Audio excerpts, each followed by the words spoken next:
Hello, darling friend. Do you have dyslexia? Do you know somebody with this condition? Apparently, around 1 in 10 of us has it. And recently I discovered that I have dyslexia and most likely dyscalculia. And it's raised quite a lot of questions for me, not least wondering if an earlier diagnosis would have changed the trajectory of my life. I'm totally delighted and thrilled that the wonderful Jamie Oliver has spoken openly about his struggles with dyslexia, and that now he is advocating for a change in the UK education system to better support children with the condition. I just think it's brilliant. And I have something to add to that, because I believe passionately that oral storytelling should be at the very heart of our education, and that a core skill for all educators, probably for all adults, is that they have oral storytelling at their fingertips. Because it's not just a soft skill, it's actually a fundamental aspect of being human. If the breakdown services are our fourth emergency service, then I would say that oral storytelling is our fifth. It's impossible to imagine a world without it. But you see, the thing is, because we swim in this world of story, it's a lifeline that we don't even realise is around us. So we need to use oral storytelling more consciously. The World Economic Forum has identified 4 critical skills that are needed for success in the 21st century, and they are critical thinking, creativity, communication and collaboration. And voila, all 4 of these skills are contained in the art and craft of oral storytelling. Over the years, I have witnessed so many times how oral storytelling can be such a vital and important tool in literacy and learning. And it's particularly helpful, supportive and nurturing for children with neurodivergence, with dyslexia. For me, growing up in the 1970s, the late 1970s, we knew nothing about neurodivergence. I struggled through school. I was a daydreamer and a slow learner actually, but it was masked with a bubbly personality and me being the class clown. But I had terrible spelling. I couldn't read easily. I switched words and numbers, and I had trouble with instructions, with dates, with left and right. I still have trouble with left and right. And it all went to reinforce my inner belief that I was just dumb. And I wonder, would knowing about dyslexia and knowing how my brain worked, would that have helped me? Would it have reduced the pressure that I put on myself? Would it have benefited me, or would it have meant that I gave up more easily? Would I have been less resilient? You see, I have all these questions. As a story trainer, I believe questions are really important. And I often will say to people that they should look at their questions, tiny or large, and not answer them too soon, because you see, the treasure is in the question. So I can never answer whether I would have done better or worse had I known about my dyslexia, but I'm curious about it. I'm curious to know whether diagnosis is limiting or liberating. Certainly the stories that we tell ourselves, our biographical stories, shape how we define ourselves and how we live our lives. But it was interesting to listen recently to a BBC radio series with the neurologist and author Suzanne O'Sullivan, who was speaking about the danger of over-diagnosis. But then I also spoke recently to a woman who was diagnosed with ADHD, ASD and dyslexia, And this was after 35 years of being married and 4 children.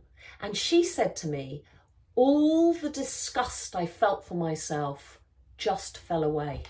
That's powerful, isn't it?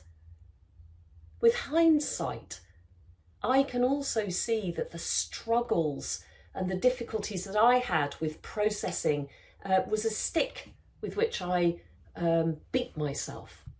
And yeah, I also find it strange that I love words. I always have. I find comfort in stories.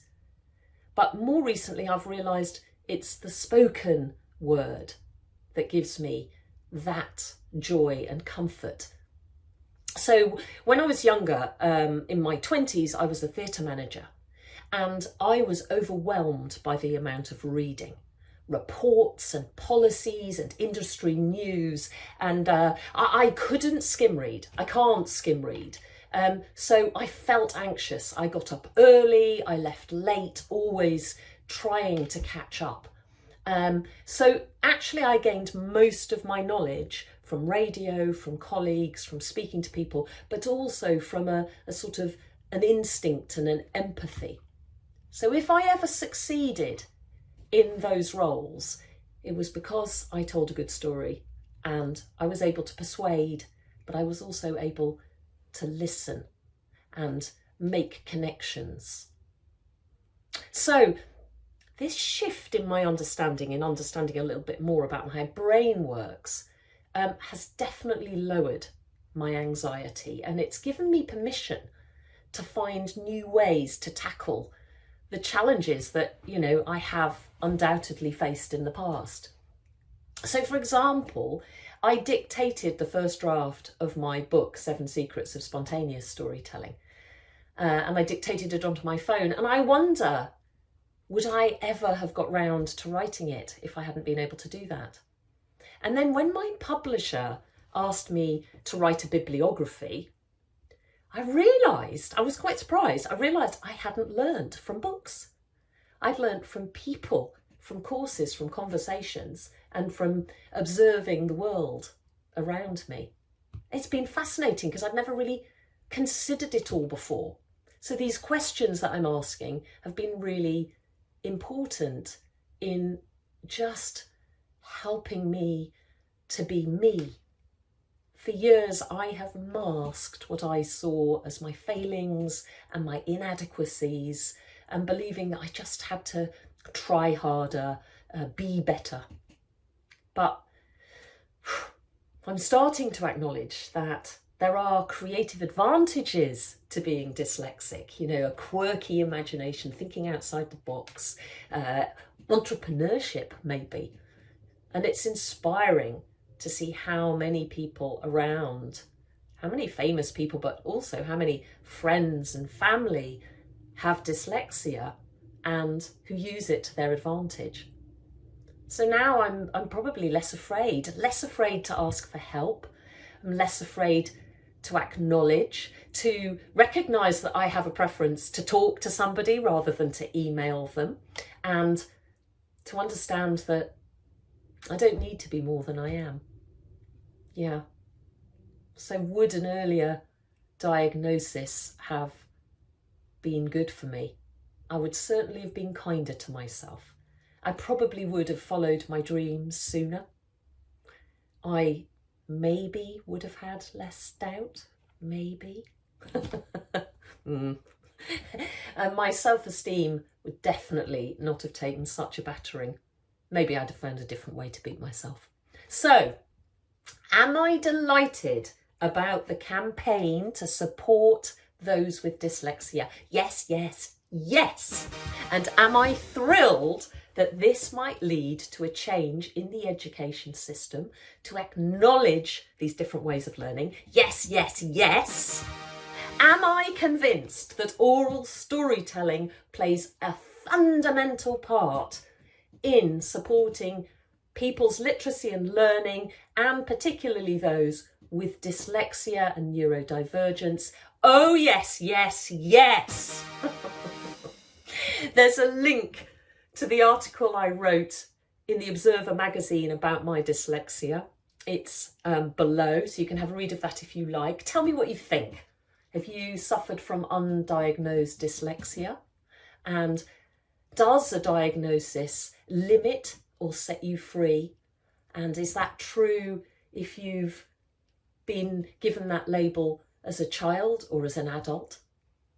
If you want to work with me in a school, a library, in a home, around oral storytelling, then just drop me a note, reach out to me. I would love to hear from you. But please, tell me what you think. Comment, maybe even subscribe.